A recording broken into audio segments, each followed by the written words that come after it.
Oke, mari kita lanjut alur cerita spoiler season 8 episode selanjutnya. 1 tahun telah berlalu setelah Xiao Yan ditempatkan pada menara batu hitam untuk pemulihan. Namun sampai sekarang dia belum bangun juga. Mata dokter peri kecil melihat pria muda dalam nyala api dari sisi panggung batu. Ekspresi sedih muncul di wajahnya sebelum dia menghela napas. Sudah 1 tahun, tidakkah kamu bangun? Bahkan jika itu untuk Sun Er dan anak di dalam rahim Cailin, kamu tidak boleh terus tidur seperti ini. Kata-kata ini tidak mendapatkan efek seketika. Namun, ketika dokter peri kecil akan berbalik, tubuhnya tiba-tiba menegang. Dia jelas melihat jari Xiao Yan sedikit bergetar. Getaran semacam ini mungkin sangat kecil, tapi dokter peri kecil pasti tidak akan salah dengan penglihatannya. Boom! Puncak gunung menara batu di belakang tiba-tiba bergetar dan menarik perhatian seluruh paviliun. Dengan suara angin deras, segera banyak sosok muncul di udara, baik itu Feng Zunze maupun Yao Chen. Tatapan mereka tertuju pada menara batu. Aura ini, itu Xiao Yan. Bocah ini akhirnya bangun. Sementara seluruh paviliun telah berubah menjadi kegemparan. Api ungu coklat yang menutupi tubuh Xiao Yan, tiba-tiba membengkak dan meletus seperti gunung berapi, sebelum akhirnya membentuk naga ungu coklat setinggi 300 meter. Tubuh besarnya menutupi seluruh menara batu, sementara mulutnya mengaum ke langit. Aura ini, Dou Zun. Ekspresi Mu Qingluan langsung menjadi tercengang saat dia merasakan kekuatan aura yang kuat. Sesaat kemudian, dia menghirup napas dalam-dalam. Suaranya sedikit gemetar saat dia bergumam. Itu memang Xiao Yan. Feng Zunze dan Yao Chen yang berdiri di udara kosong di langit. Mata mereka sangat panas saat melihat sosok manusia di kepala naga besar. Yao Chen tersenyum dan mengangguk. Kegembiraan juga melintas di matanya. 1 tahun, bocah kecil ini akhirnya bangun. Bocah ini memang cukup diberkati. Tidak hanya dia benar-benar mengaktifkan kekuatan obat pil naga misterius Yin Yang, tetapi dia bahkan mengambil kesempatan untuk melakukan terobosan. Feng Zunze tertawa saat berkomentar. Ya, jumlah energi yang dibutuhkan untuk melakukan terobosan ke level Dou Zun terlalu besar. Jika bukan karena mendapat bantuan meteor angkasa, kemungkinan terobosan akan tertunda setidaknya 2 tahun. Yao Chen tersenyum. Wajahnya mengandung ekspresi senang. Sementara semua orang menghela nafas kaget di dalam hati mereka, naga besar berkelok di langit secara bertahap menghilang dan sosok Xiao Yan akhirnya muncul di depan mata semua orang. Apakah ini kekuatan dari seorang ahli Dou Zun? Xiao Yan mengepalkan tangannya sedikit. Dia merasakan Dou Qi-nya seperti lautan luas di dalam tubuhnya. Hantu tua Zai Xing, utang ini, akan ada waktu ketika kamu harus membayarnya kembali.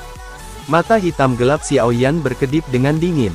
Dia tidak akan membiarkan hantu tua itu mati dengan mudah. Sementara Xiao Yan bergumam, suara angin bergejolak dengan cepat. Segera, beberapa sosok muncul di samping Xiao Yan. Akhirnya kamu bersedia bangun. Feng Zunze menepuk bahu Xiao Yan. Selama waktu 1 tahun ini, mereka disiksa secara menyedihkan karena Xiao Yan.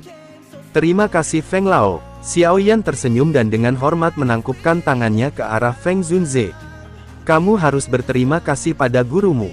Dia mungkin tidak memiliki banyak tidur yang baik selama 1 tahun ini. Feng Zunze melambaikan tangannya dan berkata. Mata Xiao Yan berbalik ke arah Yao Chen yang tersenyum di samping. Untuk sesaat, dia sebenarnya tidak menyadari apa yang harus dia katakan. Jangan dengarkan omong kosong orang ini. Ada baiknya kamu terbangun. Bagus kamu telah bangun, bahkan dengan ketenangan Yao Chen, hatinya tanpa sadar menjadi emosional. Mata Xiao Yan sedikit merah, saat dia melihat Yao Chen yang tertawa. Semua kemampuannya diajarkan oleh Yao Chen dengan usaha keras.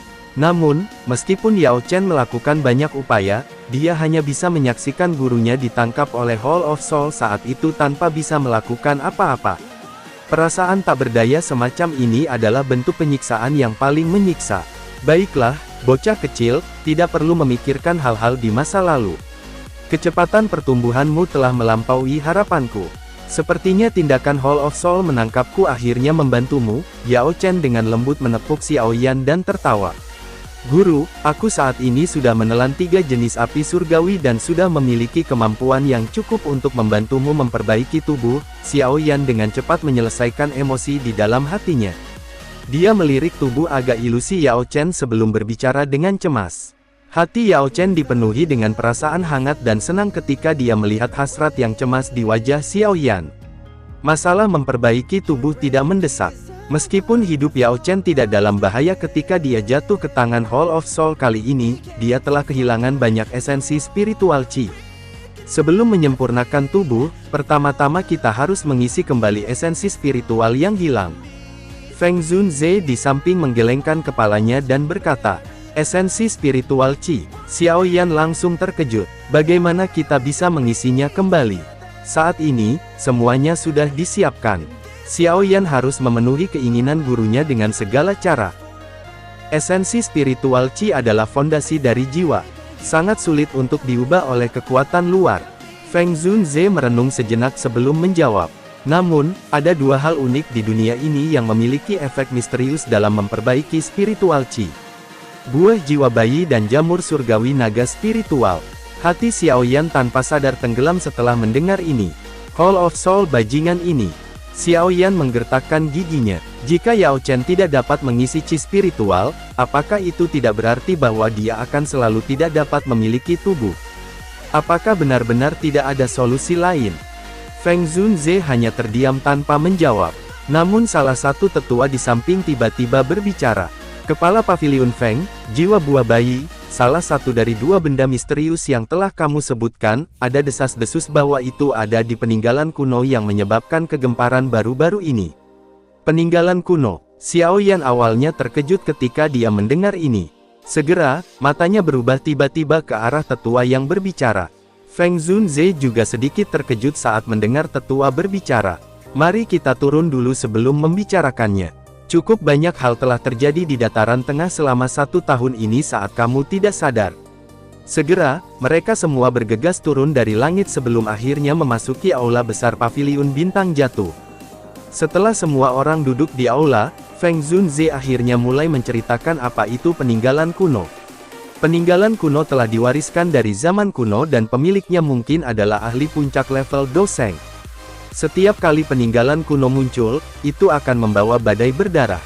Bahkan, mantra api yang dilatih Xiao Yan adalah sesuatu yang dia dan Yao Chen telah menjalani pertempuran berdarah saat itu agar berhasil membawa keluar dari peninggalan kuno. Peninggalan kuno kali ini kemungkinan lebih banyak masalah daripada terakhir kali muncul, itu karena peninggalan kuno ini akan muncul di wilayah suku binatang sihir. Xiao Yan merajut alisnya sedikit. Dia telah mendengar sedikit tentang wilayah ini. Mengingat karakter mereka, mereka pasti tidak akan senang jika manusia datang dan mengambil bagian. Ini memang cukup merepotkan. Sekarang, Yao Chen belum memulihkan kekuatannya. Karena itu, dia tidak bisa pergi. Tanpa bantuan ahli semacam ini, kita tidak akan bisa terjerat. Dengan Hall of Soul, Feng Zunze menambahkan. Xiao Yan mengangguk sedikit. Serahkan masalah peninggalan kuno dan buah jiwa bayi padaku. Sementara untuk guru, tempat ini memiliki formasi besar bintang jatuh. Akan sangat aman bagi guru untuk tetap di sini. Ini terlalu berbahaya, kamu tidak mengerti betapa kejamnya pertarungan jenis apa dalam peninggalan kuno. Kamu masih perlu menyelamatkan ayahmu. Tidak ada yang salah denganmu. Yao Chen perlahan menggeleng dan berkata, Guru, bahkan jika saat ini aku akhirnya bertemu dengan seorang ahli dari kekuatan hantu tua Zaixing, aku juga akan dapat mundur dengan aman. Tenang, aku tahu batasku. Xiao Yan tersenyum. Dia tidak menunggu Yao Chen untuk terus berbicara sebelum mengalihkan pandangannya ke arah Feng Zunze. Feng Lao, tolong bantu aku menyiapkan peta rincin dari wilayah binatang. Tinggalkan masalah buah jiwa bayi padaku. Feng Zunze melirik Yao Chen, yang mengerutkan kening di samping. Dia segera mengangguk dengan lembut dan berkata, meskipun aku juga sangat khawatir, kamu memang saat ini adalah orang terbaik. Aku akan menyelesaikan peta untukmu secepat mungkin. Selain itu, bawa Qing Luan bersamamu. Klannya juga berada di dalam wilayah binatang. Mereka mungkin bisa memberikan sedikit bantuan ketika saatnya tiba. Xiao Yan tersenyum mengangguk. Dia tidak menolak niat baik Feng Zunze. Yao Chen melebarkan matanya ketika melihat kedua orang ini dengan cepat membuat keputusan. Segera, dia hanya bisa menghela nafas tanpa daya. Karena kamu bersikeras, guru juga tidak akan mencoba menyarankanmu untuk tidak pergi. Jika kamu akhirnya bertemu dengan situasi berbahaya apapun, kamu harus segera mundur. Ingat, di hatiku, memulihkan kekuatanku tidak sepenting dirimu. Tidak mudah menemukan murid sepertimu. Xiao Yan menggosok kepalanya dan tertawa mengangguk, namun dia juga tidak buru-buru untuk berangkat. Barulah pada hari ketiga, kelompok Xiao Yan yang terdiri dari dokter peri kecil, Tian Huo Zunze, Mu Qingluan, Ziyan, Xiaongzan, meninggalkan paviliun bintang jatuh menuju wilayah binatang sihir, tempat peninggalan kuno akan muncul. Di langit biru yang tampak jelas dalam jarak ribuan kilometer, ada elang raksasa putih salju melintas dengan cepat.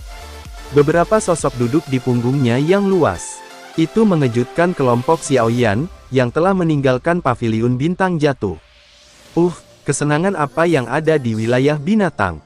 Mengapa kita pergi ke sana? Ziyan memiliki beberapa keluhan atas tujuan perjalanan ini.